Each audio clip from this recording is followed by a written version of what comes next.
MBC Network News, broadcasting nationwide, worldwide, and netwide. From MBC Manila Broadcasting Company in Pasay City, ito ang MBC Network News. Sa headlines ng MBC Network News, tradisyonal na simbang gabi umarangkada na. Cash at free trip sa Europe bumaha sa Christmas party sa Kongreso. Publiko pinag-iingat sa nakawan ng pera sa ATM. Sa trending news, kanang kamay ni Duterte, viral ngayon sa social media ang husay sa boxing. Babaeng angkas ng motorsiklo nasa lisihan ng kawatan. Sa good news, mga rutang daraanan ng airport bus service dinagdagan. Sa Alam Ba News, alamin sino-sino nga ba ang mga angkang mahigpit na nagkalaban sa politika sa Pilipinas. Sa Newscovery, Mamaru na imbento. Balita mula sa Estados Unidos, Russian President Putin may kinalaman umano sa hacking incident sa US presidential elections. Sa Game Now, NBA broadcaster Craig Sager pumanaw na dahil sa cancer. Mamaya sa special report, Fusion 2017 Music Festival inilunsad. Sa showbiz, pagsasamang muli ni Sharon Cuneta at Gabby Concepcion sa isang pelikula, tuloy na tuloy na. Mga Pinay beauty queen na sina Maggie Wilson at Parul Shah tinanghal na grand winner sa Amazing Race Asia.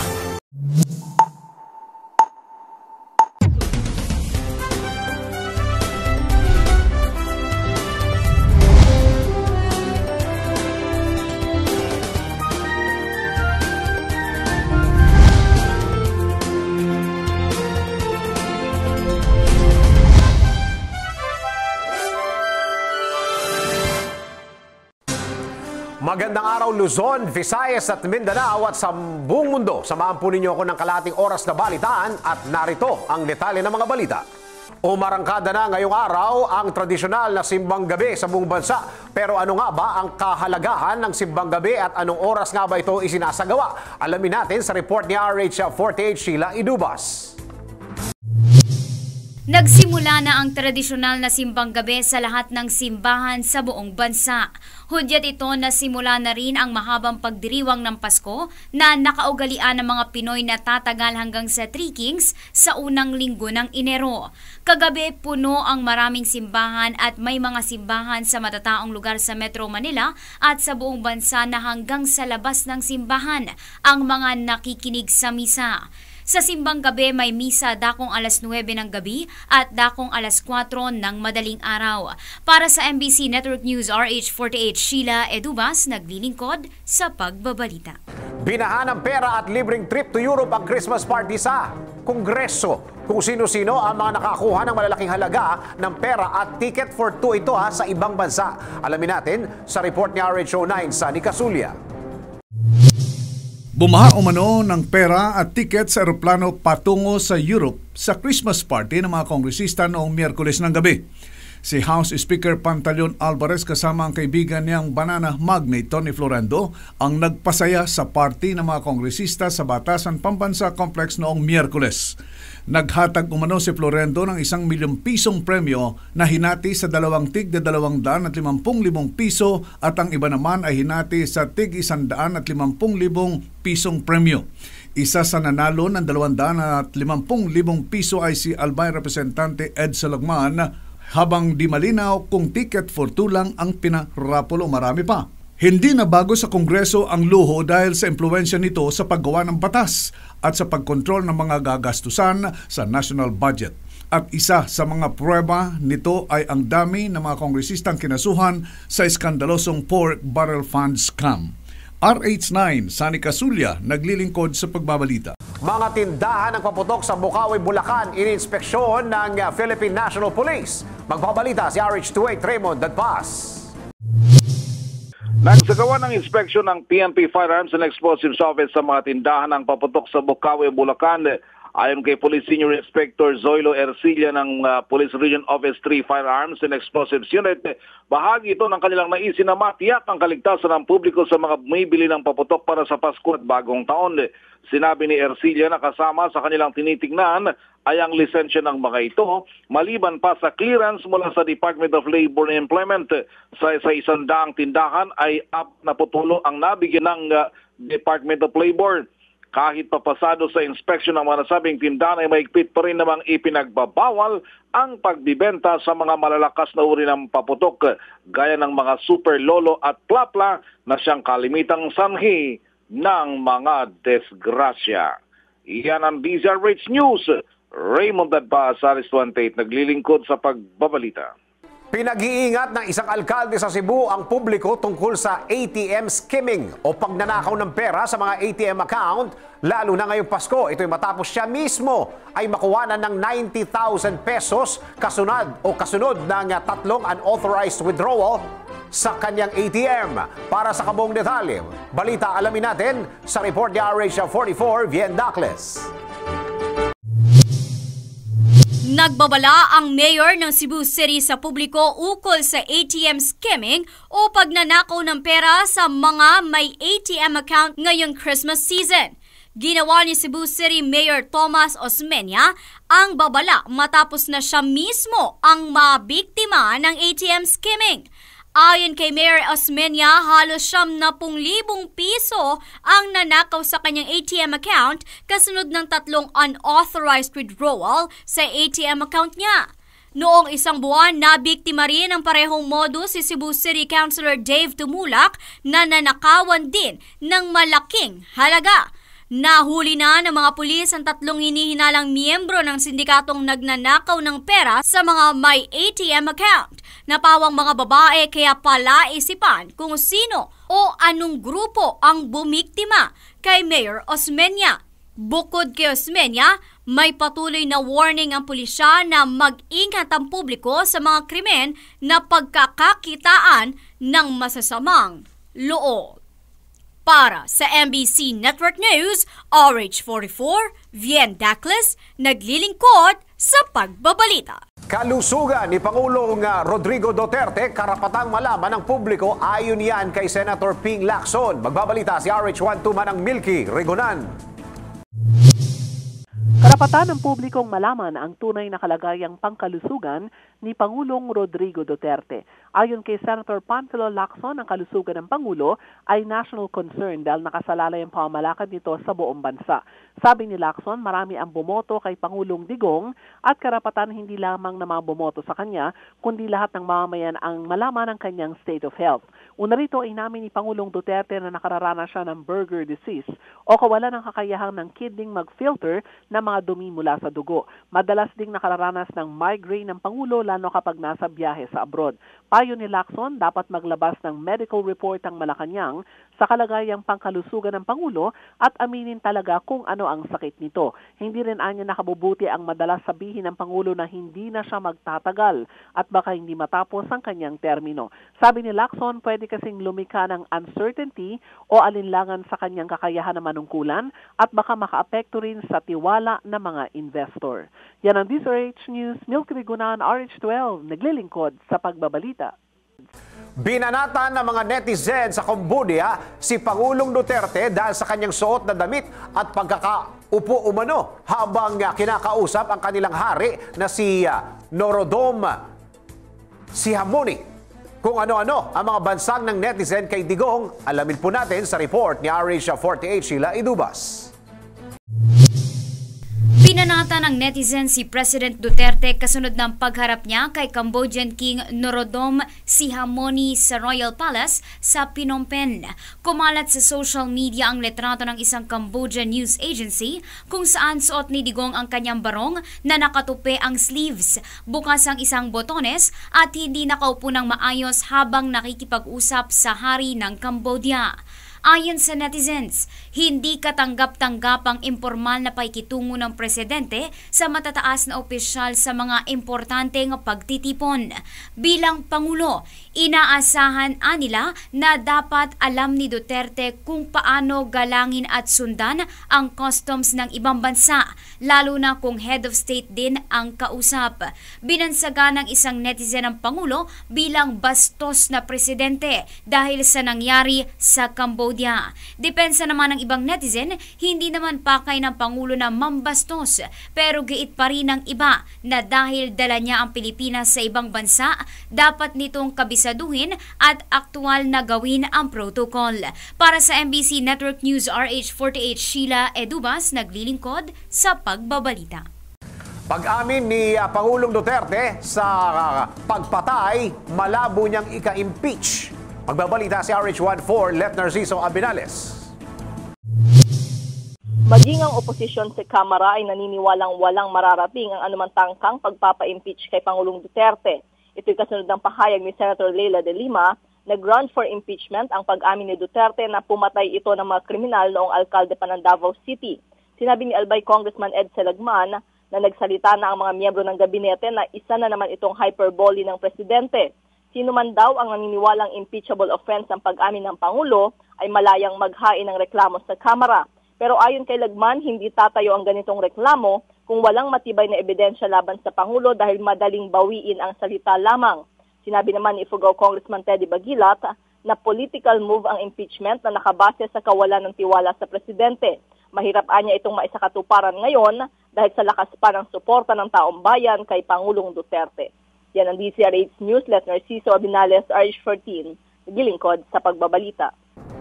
Nanganganib na hindi ibigay ng Estados Unidos ang isang major aid at package sa Pilipinas dahil sa kaliwat ka ng pagpatay sa mga sospek sa illegal na droga. Kung gaano kalaki ang tulong na ibibigay sana ng Millennium Challenge Corporation, alamin natin sa report ni RH09, Sunny Casulia. Nanganganib na hindi i-renew ng Estados Unidos ang isa nitong major aid package sa Pilipinas dahil sa kaliwat ka ng pagpatay sa mga suspect sa droga. Ito ay makaraang mabigo ang bansa na pumasa sa ibinibigay na grant ng Millennium Challenge Corporation na umaabot sa $433.9 million na nag-expire noong buwan ng Mayo. Sa kasalukuyan, tanging ang mga bansang Burkina Faso, Sri Lanka at Tunisia ang nabigyan ng nasabing grant na binuo ng US noong 2004 para mabigyan ng tulong pinansyal ang isang bansang mayroong just and economic governance. Ayon sa MCC, ipinaglaban ang pagbibigay ng ayuda sa Pilipinas dahil sa issue ng rule of law at civil liberties na pinaniniwalaang may kinalaman sa gera laban sa droga ng Duterte administration. RH9, Sunny Casulia, naglilingkod sa pagbabalita.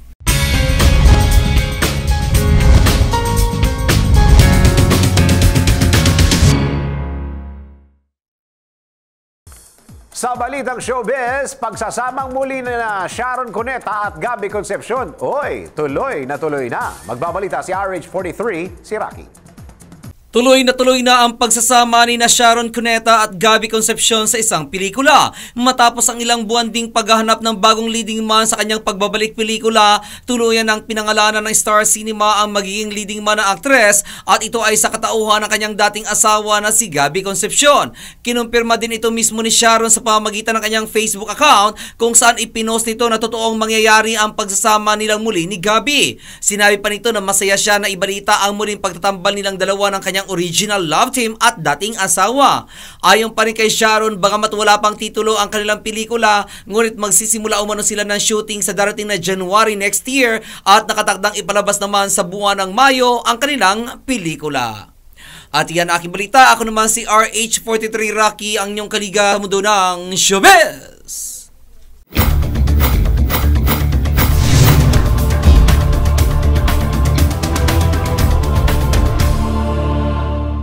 O ito naman, trending po ngayon sa social media ang biro ng kanang kamay ni Presidente Duterte na si Bongo kay Senator Manny Pacquiao sa loob ng eroplano kung saan kunwari ay sinusuntok ni Go si Pacquiao hanggang sa mistula itong manakaw. Narito, tingnan natin ang nasabing video sa report ni RH44, Vien Dacles.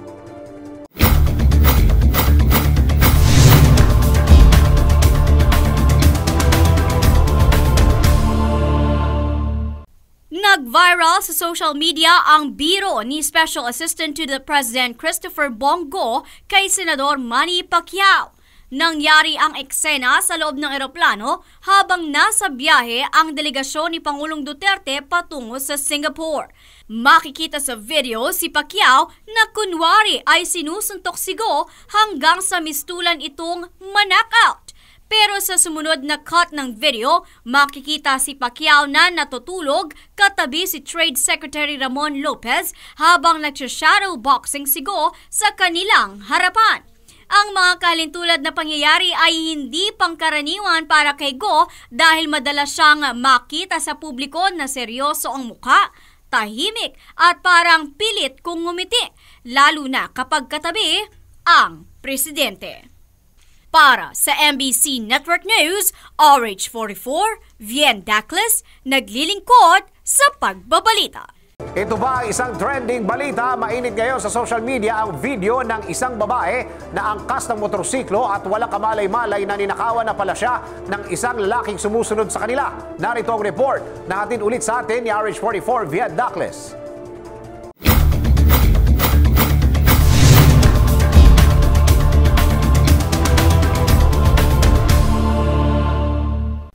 Trending ngayon sa social media ang video ng babaeng angkas ng motorsiklo na dahan-dahang ninakawan ng kawatan. Makita sa video footage na traffic at makupad lang ang galaw ng motorsiklo nang lapitan nito ng isang lalaking nakaitim na t-shirt. Dahan-dahang pinapasok ng lalaki ang kanyang kamay sa bag ng babae na tila hindi naman alintana ang pagdikit sa kanya ng katawan. Makailang ulit ring kumupit ang lalaki sa bag ng babae at nang masigurong sapat na ang kanyang nakuha, pasimple itong lumayo sa motorsiklo. Tila naman walang kamalay-malay ang biktima na ubos na ang laman ng kanyang wallet. Para sa MBC Network News, RH44, Vien Dacles, naglilingkod sa pagbabalita.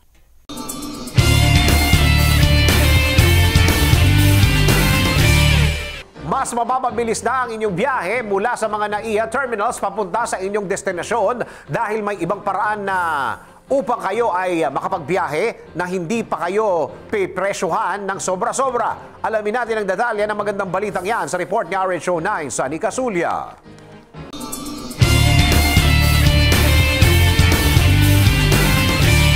Inilunsad ng Department of Transportation ang dagdag na rutang daraanan ng 42 unit ng airport bus service na UBI Express.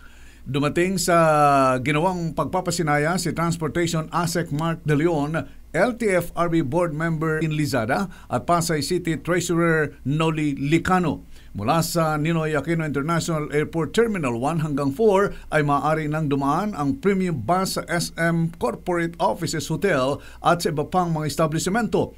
Naniniwala ang DOTR na sa pamamagitan nito ay mabibigyan ng dagdag na ginhawa at mas mabilis na biyahe ang mga pasahero. Ilan sa mga special features ng UBI Express ang specialized 24-seat Euro V, compliant emission at Blue Tech engine, may entrance print para sa PWDs, CCTV cameras, booking service at GPS. 300 piso ang halaga ng service fee sa bus sa pamagitan ng beep card cash o credit card, pero sa ngayon ay 1.50 lang ang halaga ng promo fare sa bus hanggang December 30 ngayong taon. At yan ang ating good news. RH9 Sunny Casulia naglilingkod sa pagbabalita.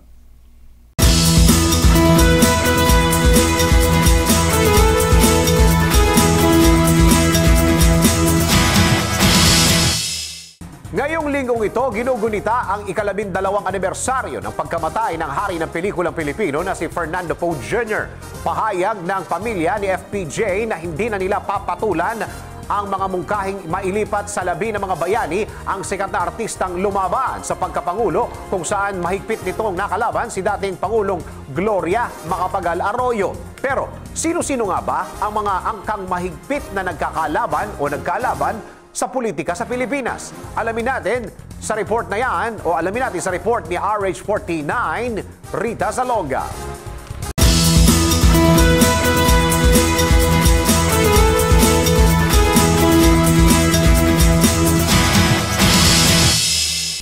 Interesado ang pamilya ng namayapang si Fernando Poe Jr. na patulan ang mungkahi ng iilan sa kanilang mga supporter na mailipat ang kanyang mga labi sa libingan ng mga bayani.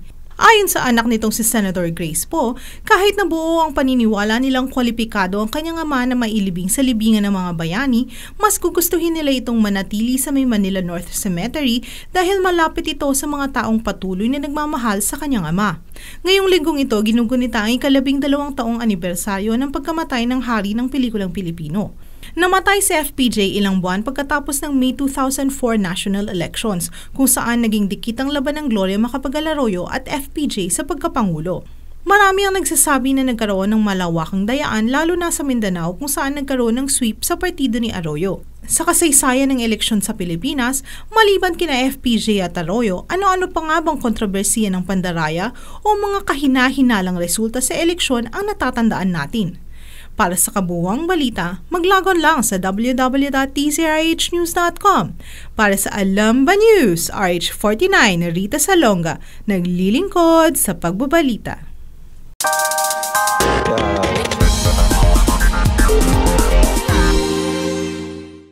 Ito, good news naman ito para sa mga mami na imbento na ang Mamaroo na makakatulong para mas madali ninyong maalagaan ang inyong mga chikiting. Kung ano ang Mamaroo at kung paano ito makakatulong sa mga mami, alamin natin sa report ni RH44 Vied Douglas.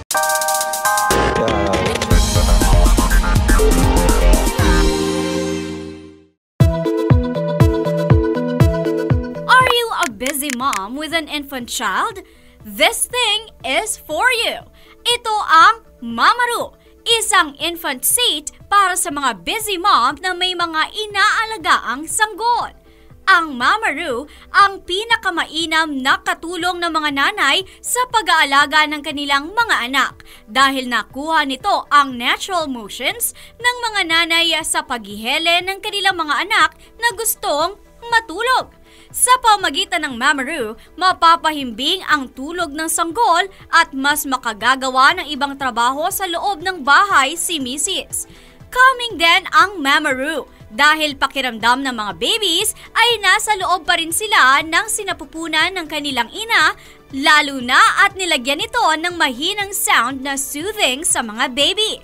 Ayon sa gumawa ng Mamaroo, nilagyan nila ng sensor vests ang mga nanay upang maintindihan ang motion na ginagawa ng mga ito at ginaya nila ang bouncing at swaying upang maging komportable ang mga sanggol. Ang Mamaroo ay may Bluetooth upang makontrol ang motion at sound mula sa smartphone. Meron din itong recline seat upang ma-adjust ang upuan para sa mas komportable na paghiga ng baby at easy to remove at machine washable na seat fabric cover.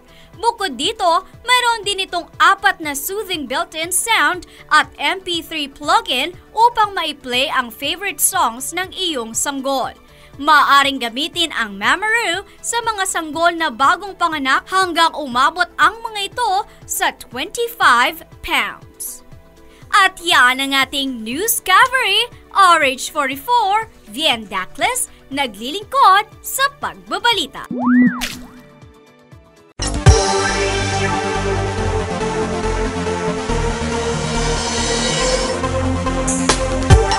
Balita mula sa Estados Unidos, Russian President Putin may kinalaman umano sa hacking incident sa US presidential elections.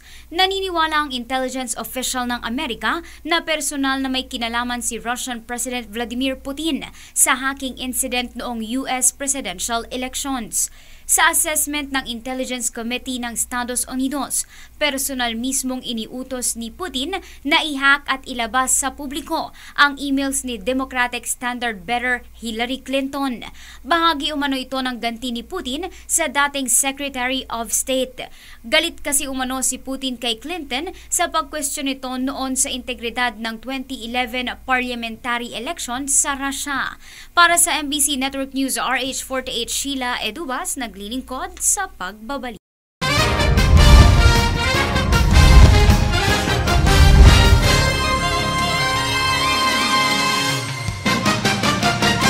Sa edad na 65, pumanaw na dahil sa acute myeloid leukemia ang legendary broadcaster ng NBA na si Craig Sager.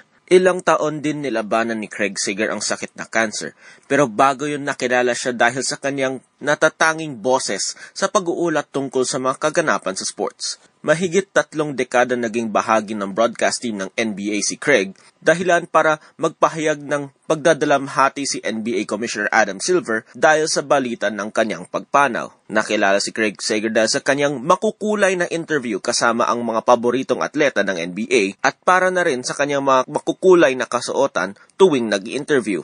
Matapos malaman na may taning na ang kanyang buhay, pinilit pa rin ni Craig Sager na ituloy ang kanyang trabaho bilang reporter hanggang sa hindi na ito kinaya ng kanyang katawan. At yan ang ating balitang pampalakasan para sa Game Now. Ako si Toby Pavon.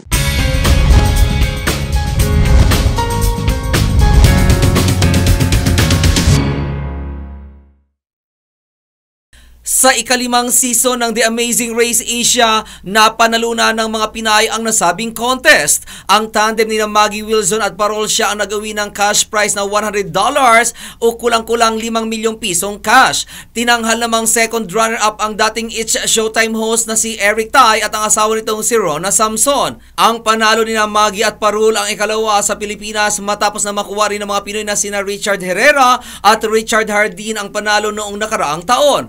Samantala, ayon sa mga beauty queen, gagamitin nila ang iba nilang napanalunan sa medical bill ng tatay ni Parul matapos na ma-stroke ito ng maraming beses. At yan ang aking balita. Ako naman si RH43 Rocky, ang inyong kaliga sa mundo ng showbiz. Formal nang inilunsad ang Fusion 2017 Music Festival sa bansa, kung saan naglalayo nitong bigyan ng pagkakataon ng mga indie artist na ipamalas ang kanilang galing sa pagkanta. Kung kailan at saan matutunghayan ang kanilang mga performances, alamin natin sa report ni RH49, Rita Salonga. Nilaunch kamakailan ang isa sa pinaka-aabangang music festival sa bansa, ang Fusion 2017, na may temang Forward Nation, Forward OPM. Sa 3 taon nito, layunin ng Fusion 2017 na bigyan ng pagkakataon ang mga indie artists na ipamalas ang kanilang galing sa pagkanta at pag-perform. Sa katunayan, 3 sa mga finalists ng ALAB The Independent Musician Rising Awards ang magpe-perform sa gabing iyon. We want to create that stage for our uprising artists because kasi maraming nabibigyan ng stage ngayon yung mga local artists iniisip nila they will just air it on YouTube and then nagbabakasakaling ma-pick up the media. But here, we are really giving them that opportunity to be able to share their music, especially OPM, to the whole Philippines. Maliban sa mga independent artist, ang Fusion 2017 ay mas pinalaki at mas pinabongga. Ang mga kinikiligang love team tulad ng Jaylene at Aldab, ang mga bandang wala pa ring kupas tulad ng Kalya Lily, Six Cycle Mind at Slapshack, at mga world-class talent tulad ni Sarah Geronimo, Regine Velasquez, Yeng Constantino at Fort Impact ay ilan lamang sa mga dapat nating abangan sa gabing iyon. But wait, there is more. Abangan rin ang mga pasabog tulad ng mga hindi inaasahang reunion performances at bonggang dance and song numbers and collaborations.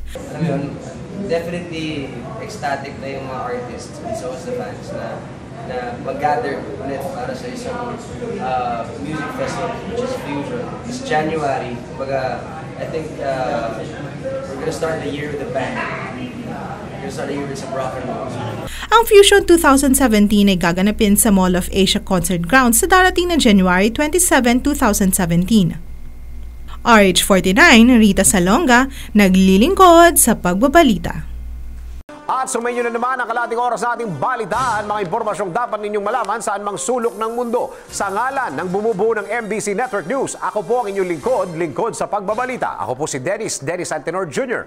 Bukas, alas 11 ng umaga, tuloy-tuloy ang ating balitaan dito lamang sa MBC Network News.